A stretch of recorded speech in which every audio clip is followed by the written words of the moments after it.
Bonjour, je suis Vincent Buller, directeur associé de Kangourou Conseil, et je vous propose cette première vidéo de notre chaîne YouTube.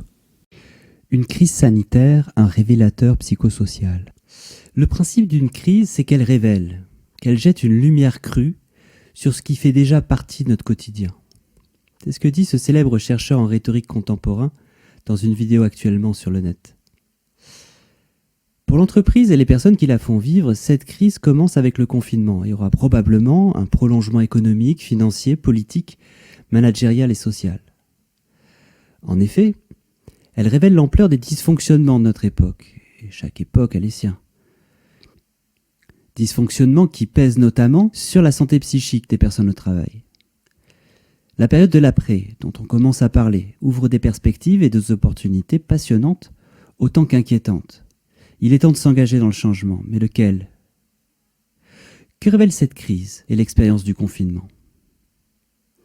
Tout d'abord, l'espace familial et l'espace professionnel se superposent. Dans cette période, les activités du foyer doivent s'alterner avec les activités professionnelles. Parfois même, elles se confondent.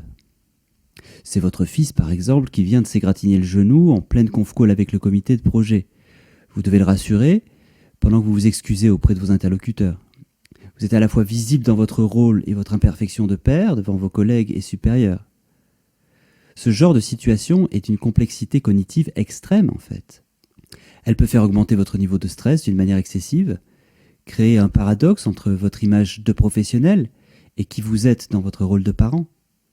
Ceci peut se traduire par une confusion de vos pensées et de vos représentations. Autre chose, nous devons faire l'école à nos enfants.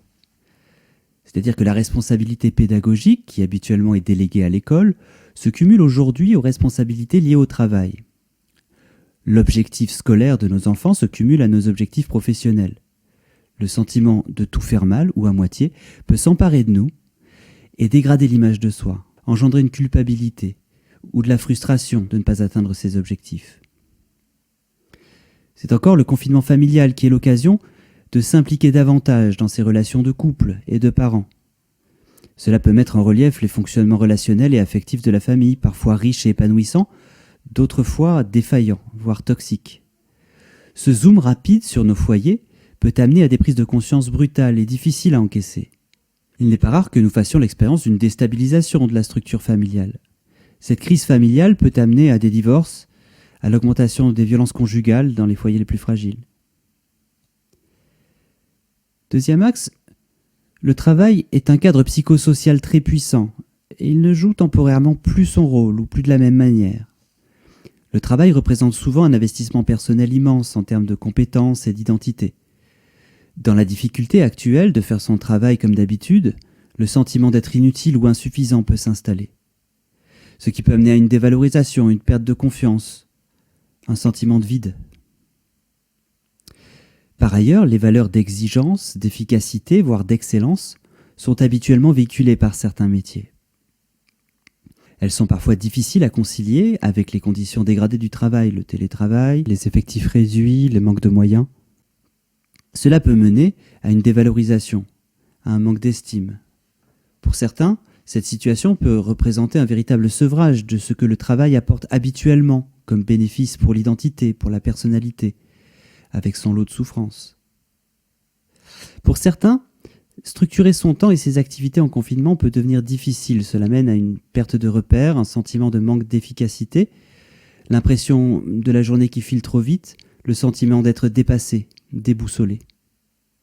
Dans certaines entreprises, il est parfois difficile de valoriser les usages nouveaux des talents et compétences des personnes, ce qui pourtant pourrait représenter une véritable reconnaissance pour les personnes. Les mêmes salariés qui suivaient des processus de travail exigeants sont aujourd'hui les moteurs de changements d'organisation et de méthodes de travail formidables et enthousiasmants.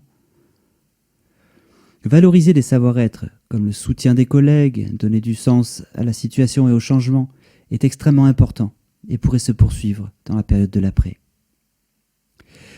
Troisième axe, la nécessité de protéger et se protéger, ainsi que la notion d'être utile. Diffuser le virus ou être contaminé sont des préoccupations qui se surajoutent à nos esprits déjà préoccupés. Quel que soit le processus mis en œuvre, ça peut être le déni, la culpabilisation, l'application drastique des consignes, la surcharge mentale est effective. Elle peut amener à une pensée confuse, à des comportements en contradiction avec nos habitudes ou nos valeurs. Par exemple, ça peut être « j'ai peur du virus, je fais l'autruche, alors je sifflote sans masque au supermarché. Pourtant, je me vis comme une personne qui prend soin des autres et qui est responsable. » Ce qui est un paradoxe symbolique assez fort. Le sentiment d'être utile pour la société est également très présent, trop fort par exemple pour les personnels soignants. Il peut mener au surmenage, à la prise de risque. Trop faible, par exemple je ne sers à rien, il peut amener un sentiment de vide, d'anxiété. Dans tous les cas, cette question nous prend la tête avec des pensées obsédantes. Quatrième axe, un changement brutal et la peur de l'après. Le fait de devoir changer sa vision du monde d'un jour à l'autre peut mener au sentiment de ne plus savoir quoi penser et vivre une situation de paradoxe intense avec son lot d'angoisse, de pensées contradictoires et de difficultés à donner du sens aux choses. La production s'arrête, la circulation des personnes et des produits se ralentit, les sphères financières et politiques vont probablement se déstabiliser. Nos repères les plus habituels et les plus fondamentaux seront potentiellement remis en cause dans un futur proche. Pour certains, il devient aujourd'hui quasi impossible de penser une issue viable à la situation actuelle. Nous pensons à la détresse de nos petits entrepreneurs, nos intérimaires, nos agriculteurs et tant d'autres. Si nous vivons cette expérience de prise de conscience de manière suffisamment sereine, alors c'est que nous sommes en train de préparer l'avenir. Combien de vieilles certitudes seront balayées par cette expérience de quelques semaines ? J'en choisis quelques-unes. En fait, mon voisin compte pour moi. En fait, la solidarité collective existe. En fait, je suis prêt à faire certains sacrifices pour le bien commun. En fait, le cynisme et les langues de bois ne font plus le poids devant la réalité que j'observe directement. En fait, ma famille a besoin de moi. En fait, je peux y jouer un rôle plus investi et peut-être ne pas tout déléguer du développement et de l'épanouissement de mes enfants, de mon conjoint, de mes parents. En fait, je peux travailler autrement. En fait, l'entreprise peut compter sur moi pour créer de nouvelles pratiques de travail, de collaboration, d'entraide. En fait, elle peut prendre en compte ma spécificité dans une certaine mesure. En fait, le système économique et mondial peut ralentir. L'intelligence collective des entreprises est possible pour produire du matériel médical, par exemple.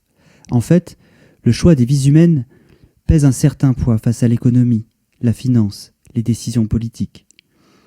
En fait, la production plus locale, la moindre interdépendance des nations face aux besoins essentiels redeviennent des questions permises. En fait, des solutions de financement privé et public semblent émerger. Et après ? Certes, ce qui nous attend est plus qu'incertain. Mais la remise en question que permet cette crise laisse présager une foultitude d'opportunités pour nous engager dans une transformation de nos civilisations, dans une meilleure cohérence avec notre nature humaine et notre écosystème Terre. Nos inquiétudes d'aujourd'hui sont le terreau de nos actions de demain. Alors commençons dès à présent à imaginer l'après, avec autant de créativité que nous gérons nos quotidiens en ce moment. Donnons une perspective et du sens à ce qui s'amorce là, pour être les acteurs de nos vies. Alors, à notre fébrilité qui est toute légitime peut se mêler l'espoir et la confiance pour notre santé d'aujourd'hui et notre qualité de vie de demain. Kangourou est un jeune cabinet de conseil et de coaching qui vous accompagne dans la gestion de vos risques psychosociaux. Notre ambition a la force de notre jeunesse et s'appuie sur des experts qui ont un sérieux bagage et la capacité de construire des solutions concrètes dans des environnements complexes. Toute entreprise qui souhaite développer sa valeur humaine en cohérence avec sa valeur environnementale et sa valeur économique est pour nous un partenaire d'excellence pour inventer les entreprises et la société de demain.